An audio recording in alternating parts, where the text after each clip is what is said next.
I'm working in Himachal Pradesh. My unit is NHPC Jhakri, madam. మీ responsibilities ఎలా ఉంటాయండి? Madam CISF అనేది very very dynamic force madam. Just like సింపుల్గా చెప్పాలంటే CIPF అంటే just like state పోలీస్లో IPS అనేది ఏంటో సెంట్రల్ పోలీస్లో అసిస్టెంట్ కమాండెంట్ అనేది ఆ equivalent job madam. Correct. So central police వచ్చేసి సెంట్రల్ లెవెల్ ఇన్స్టాలేషన్స్ని, సెంట్రల్ ఇంటర్నల్ సెక్యూరిటీ ఇష్యూస్ని చూస్తుంది. అందులో సిఐఎస్ఎఫ్ ఏం చేస్తుంది అంటే government installations, metros, department of space, department of atomic energy installations, government buildings like Taj Mahal కావచ్చు, అంటే కల్చరల్ బిల్డింగ్స్ కావచ్చు, as well as official buildings like north block, south block, parliament, ఇవన్నీ కూడా సిఐఎస్ఎఫ్ చేస్తుంది, సెక్యూర్ చేస్తుంది.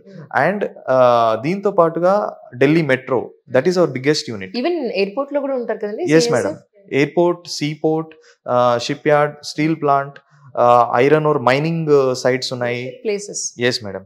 And ISRO is protected by CISF. So all the major installations under central government is under the security cover of CISF. So ఇక్కడ మన తెలుగు రాష్ట్రాల్లో పనిచేసే అవకాశం ఇంకా రాలేదా మీకు? డెఫినెట్లీ వస్తుంది మేడం. మన తెలుగు బ్యాచ్మేట్స్ కూడా హైదరాబాద్ ఎయిర్పోర్ట్ లో ఉన్నారు, వైజాగ్ లో ఉన్నారు. So soon I'm also anticipating that I will get a chance to work in the Telugu states.